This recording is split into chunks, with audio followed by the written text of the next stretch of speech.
kapan menyusul jadi tersangka atau masuk penjara?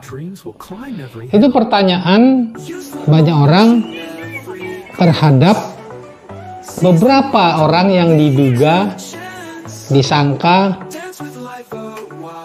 juga melakukan kejahatan yang layak untuk dipenjara.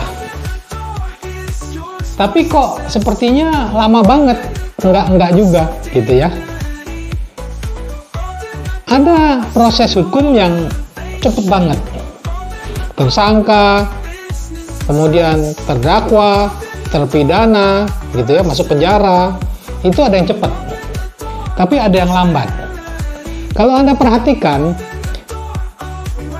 yang mana kasus yang cepat dan yang mana kasus yang lambat, itu sebetulnya khas atau gampang banget.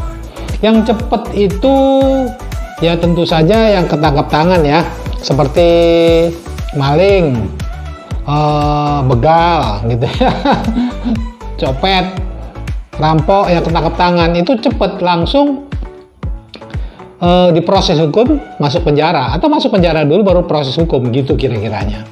Yang kedua, penistaan agama, itu cepet banget tuh. Jadi pokoknya digugat, dicokok, proses hukum, penjara, cepet.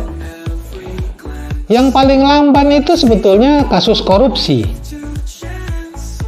Kenapa kasus korupsi lambat? Ya, saya tidak tahu ya, karena saya bukan orang hukum.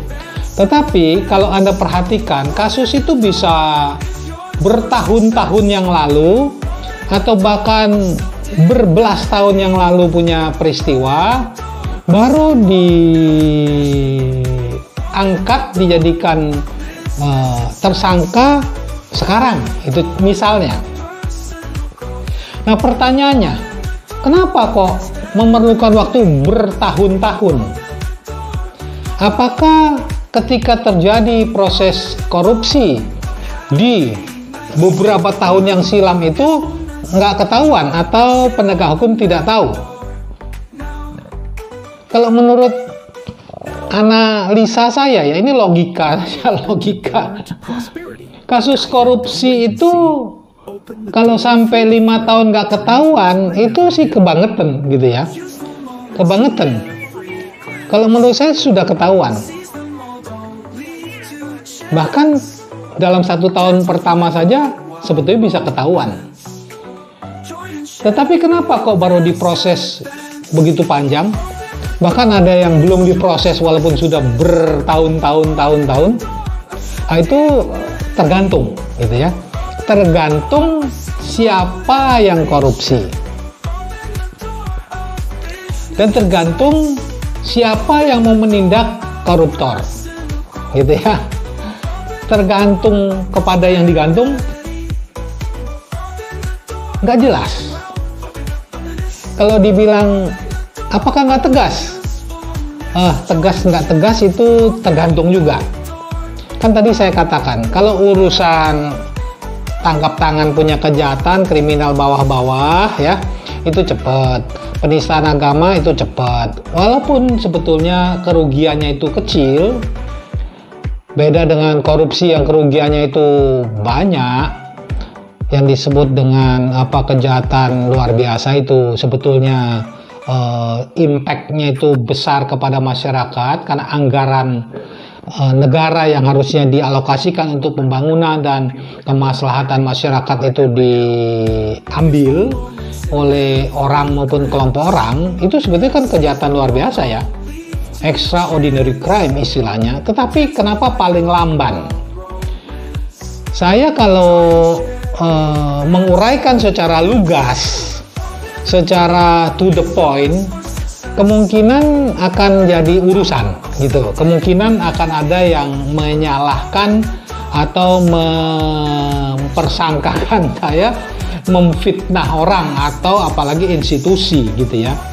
Saya hanya memberikan gambaran saja bahwa kasus yang paling enak, paling aman, paling lamban diprosesnya dan belum tentu diproses, gitu kira-kira, adalah kasus korupsi.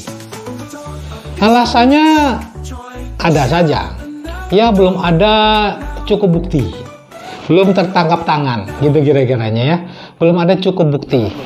Andaikan sudah ada cukup bukti pun, ya menunggu proses giliran, karena banyak. Kalau dibilang nunggu giliran banyak, kok jarang sekali kita dengar pejabat anu, pejabat ini ditangkap atau jadi tersangka. Kok jarang kalau katanya banyak. Kalau tidak banyak kok dibilang tunggu giliran. Kenapa tunggu gilirannya itu kok lama banget gitu ya? Itu menurut saya it doesn't make sense, nggak masuk akal. Tapi kalau itu sebagai alasan ya silahkan ya, boleh-boleh saja, kan yang tahu urusan dalam mereka.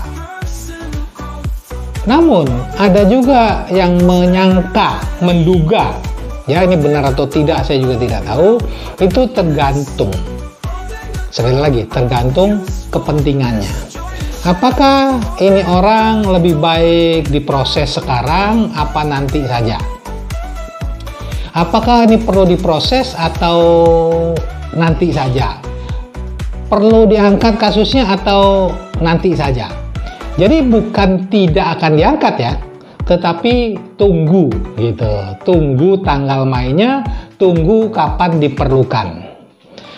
Itu sebab proses banyak sekali penguasa, pejabat kah, penguasa kah, yang kepingin bisa berkuasa berkali-kali, berlama-lama. Dan mantan penguasa, mantan pejabat yang berani mengeluarkan dana, mensponsori jagonya, supaya nanti menjadi penguasa itu jago. Karena kalau dia menjadi penguasa atau jagoannya itu menjadi penguasa, kan dia aman, gitu ya. Tapi kalau dia salah memilih jagoan dan ternyata jagoannya kalah dan kemudian kasusnya diungkap atau terungkap atau mengungkapkan dirinya sendiri, saya tidak tahu ceritanya bagaimana, akan apes ya. Jadi sudah hasil korupsi dipakai untuk mendanai program pemenangan misalnya, ternyata malahan kalah, duit habis, kemudian jadi tersangka, resiko masuk penjara, itu namanya apes.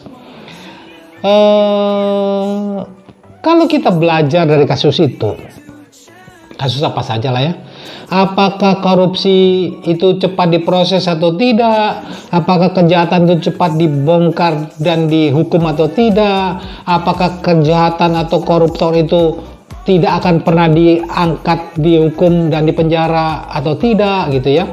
Kita sebenarnya nggak perlu pusing, mau dihukum kek, mau nggak dihukum kek gitu ya, mau diproses kah, tidak mau diproses kah, dijadikan tersangka kah atau tidak kah, dihukum atau dibebaskan kah, hukum berat atau hukum ringan kah, sebetulnya itu terserah saja. Yang urusan hukum ya urusan hukum. Tapi saya hanya mau memberitahu begini.